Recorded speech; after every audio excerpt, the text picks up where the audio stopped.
Welcome to our YouTube channel. In today's tutorial, we'll be diving into how you can check your viewers' age on YouTube. Understanding your audience's age group is crucial for creating content that resonates. So let's get started.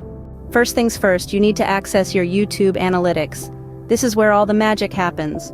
From your YouTube Studio dashboard, click on Analytics on the left-hand menu. Once you're in Analytics, navigate to the Audience tab. Here you'll find a wealth of information about who's watching your videos. Scroll down until you see the Age and Gender section. This graph displays the age range of your viewers, segmented into different categories. By analyzing this data, you can tailor your content to better suit your audience.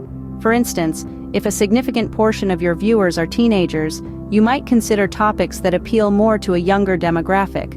Remember, YouTube only provides age data for viewers who are logged in and have shared their age information. This means the data might not represent your entire audience, but it's a great starting point. Take some time to explore other sections in the Audience tab as well.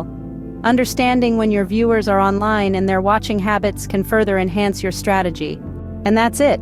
You now know how to check your viewers' age on YouTube. Use this insight to create content that truly speaks to your audience. If you found this tutorial helpful, give us a thumbs up, and don't forget to subscribe for more tips and tricks.